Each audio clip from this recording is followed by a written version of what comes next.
Fortnite is getting to dystopian levels of cross-promotion, and I, for one, welcome our new epic overlords. Don't worry though, folks, I'm not gonna start turning into one of those clickbaity Fortnite content falls.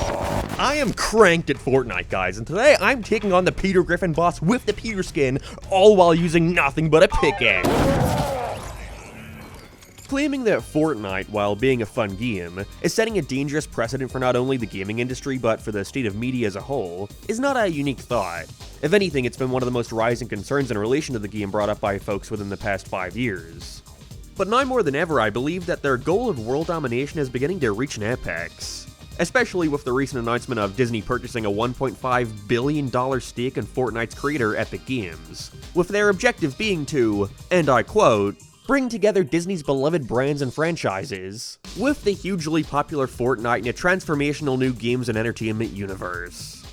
Doesn't that just send the biggest shiver down your spine? Monopolization has also been a growing concern for Disney for a long time now. They'd acquire your virginity if they could. And I think this right here, a collaboration on this level, cements a point of no return. Two of the biggest forces in our current pop culture are attempting to come together to change entertainment as we know it. And there is nothing we can do about it except grab a seat in the battle bus and watch as every franchise we know and care about is homogenized into a single hub that's goal is to keep your eyes glued as long as physically possible. Now, I'm not going to sit here and tell you that I think Fortnite is some terrible, evil game that's destroying the youth or anything, because I'd be a massive hypocrite. I think Fortnite rules as a matter of, oh come on, don't show my fucking time played. But I am incredibly interested and, well, concerned in the effect this is going to wind up having on the media we enjoy and how we go about consuming it. I don't want to have to launch up Fortnite to watch the movie where Thor plays Fortnite. And so today I wanted to talk about the soon-to-come evolution of Fortnite, and Epic's continued attempt to turn the game from, well, a game, into an entertainment hub aimed at providing you every source of media consumption you could ever desire.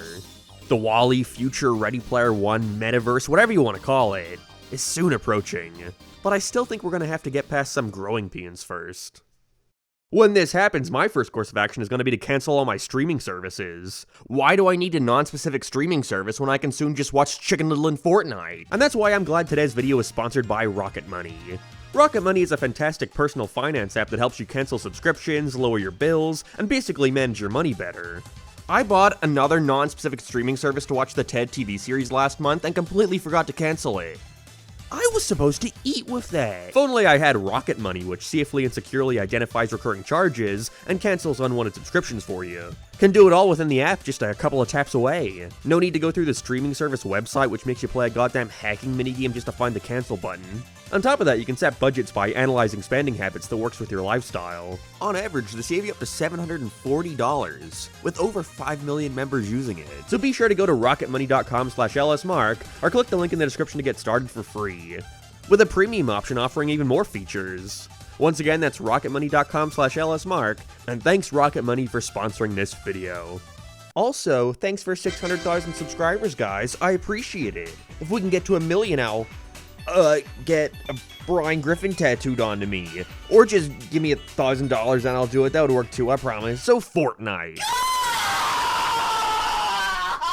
I don't think I really need to delve too much into its history or anything here. Not only because it's not too relevant to the topic, but also, it's Fortnite, of course you know what it is. It has become practically unavoidable. For many years after its launch, it became a bit of a laughingstock on the internet for being seen as cringe. Mainly after folks noticed how popular it had gotten with children, to the point where it tarnished its reputation for a bit. When something gets too popular, I think a lot of people make an active effort to purposefully avoid said popular thing. I know that's how I was with it for a long time. I wanted nothing to do with Fortnite because of my perception of it as a mindless baby game. But after trying it out back during COVID when there was nothing better to do, well, again, I direct you towards my time played. I've noticed within the past couple of years that BB game perception is almost entirely faded though, once detractors now finally giving it a chance and realizing that it's actually pretty fun. But why did that happen? Why did everybody suddenly have an interest in checking out a game that was most known for being uncool to play? Well, you know they added Peter Griffin recently, right? 6 years ago, Fortnite blew up the internet by collaborating with Marvel to put Thanos in the game. If you managed to find an Infinity Gauntlet somewhere on the map, you would transform into the purple guy, giving you new powers to use, having an advantage on the other players for a brief period. That event was massively successful. And Fortnite having such a close association with a character who would star in two of the most popular films ever definitely drew a lot more eyes onto it and cemented its staying power. And from there, they continued to do more and more similar collabs like this. Some were in-game events, some were fun cameos like Wreck-It Ralph, but the majority were skins. Finally letting you play as classic characters like Rick Sanchez, Fry from Futurama, Goku, and Mr. Beast. This is a genius marketing tactic, as not only are you getting folks who are a fan of said franchise to potentially take an interest in checking out the game, but you also gather the attention of the general public who can only stand back and scratch their heads at the sight of a Ninja Turtle carrying a gun and hitting the gritty. It may seem strange to attribute Fortnite's success to these cosmetic items and skins, but I seriously think it plays such a major factor in how the game has managed to stick around after over half a decade, seemingly only growing in popularity since that initial boom. In this day and age, people have never been more attached to the brands they consume, and so I think a level of loyalty plays into it. You know, if Fortnite's good enough for Goku, then maybe it's good enough for me too. Then they download it and realize that to unlock the guy you need to buy a $10 battle pass and play for 50 hours. But I'll do that for Goku. But on top of all that, throughout the years we've also seen Fortnite testing the waters for what we're now seeing finally occur. Expansion. Beyond a simple battle royale, Epic Games wants Fortnite to be an experience of endless opportunity. We've seen this here and there, such as them doing a marshmallow concert within the game, pretending it's live when in reality it's a glorified playlist they're cycling through. Or when they randomly announced that for a limited time you could watch the entirety of Inception from within the realm of Fortnite. Wish I could full screen it, but whatever, I guess that would defeat the point now, wouldn't it? I think this Disney collaboration is perfect for both companies, as it seems to be giving them what they both so desperately want: to control entertainment and you. Recently, Fortnite released 3 new game modes: Rocket Racing, Fortnite Festival, and LEGO Fortnite. I've only ever referred to it as LEGO Fortnite. I don't know if it has a proper name, I just looked it up, it doesn't. These are obviously so disconnected from what Fortnite started as, and that's by design. Each of these new game modes are obviously exploring other genres away from a simple shooter. LEGO Fortnite even wearing its Minecraft inspiration heavily on its sleeve. But why is that? Does Epic Games just have such an appreciation towards it they wanted to see if they could dip their toes into the genre to see how they could do? Of course not. The goal here is for you to have the thought process, I want to play a survival RPG about gathering resources, fighting monsters, and building. I know! I'll play LEGO Fortnite! I really want to play a rock band, but don't think it's worth spending $60 on along with the peripherals I need. Oh yeah! There's that new festival mode in the game I already own for free, and if I do buy songs, that means I can now perform them while playing regular Fortnite, and I can do this all as Peter Griffin. What a deal! These aren't meant to be fun side modes, these are designed to directly compete. Epic wants you to stop playing Minecraft in favor of the game made from within Fortnite's engine. Of course, Minecraft has been around for a lot longer and therefore has had more opportunity for updates and expansions that would make it appear more endearing than the relatively bare-bones LEGO version. But if Epic are treating it anything like regular Fortnite, then it is guaranteed that they're hard at work right now getting ready to further update it, to the point where I believe it could rival Minecraft someday, simply because it's more accessible. And they've announced they're planning on adding peripheral support for the festival mode as well, meaning they could theoretically make buying Rock Band or Guitar Hero obsolete. So now where does Disney fit into this? Well, you ever remember booting up a game made by the House of Mouse and seeing this logo?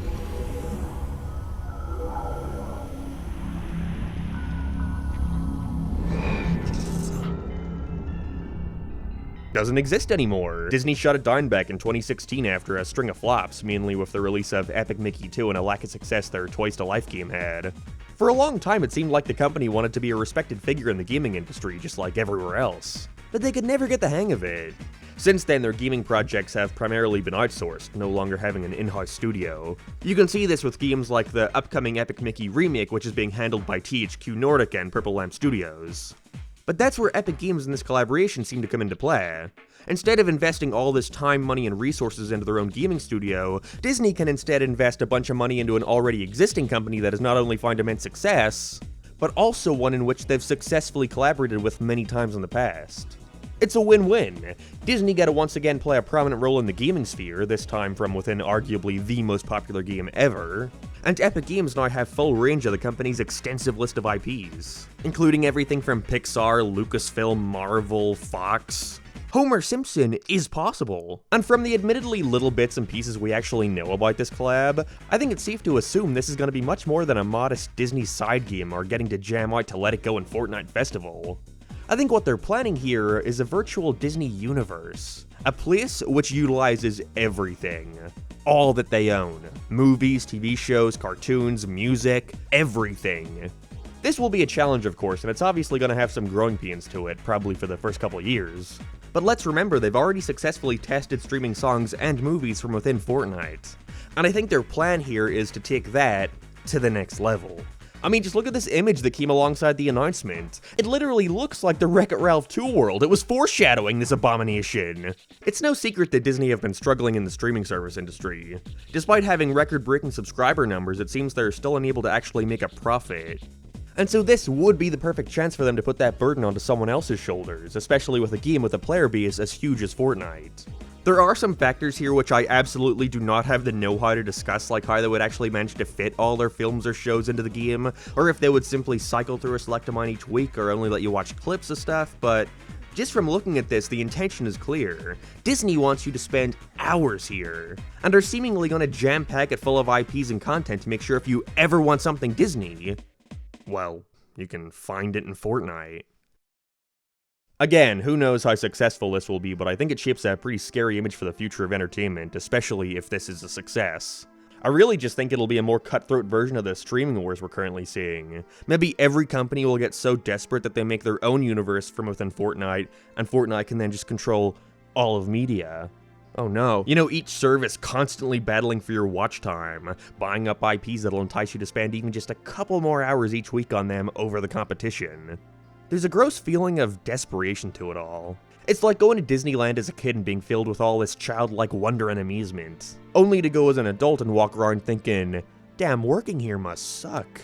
But I think through sheer brand awareness alone, something like this will eventually work and come to fruition. Again, a Ready Player One scenario will most likely happen within our lifetime, and maybe this is our first step towards that. We're always searching for convenience, and with how complicated following along with the 50 million streaming services gotten in the past couple of years, there's a good chance that something like this could be a massive hit. You know, it's everything I could possibly want from within a simple free-to-use app. I can play any genre of game I want, listen to music, watch movies, say hi to Buzz Lightyear, and all it costs is letting a company steal my personal info and sell it back to me through advertisements for future things I can consume, creating an Ouroboros of capitalism. But who cares? Because I can wear a cool Darth Vader mask as it happens. Sign me up! I guess there's no real conclusion here. There can't really be one. We still have no idea the true extent of these plans and what they'll mean for our future. All I can really say is, I am scared. But I suppose until then, in the meantime, I can just play some Fortnite.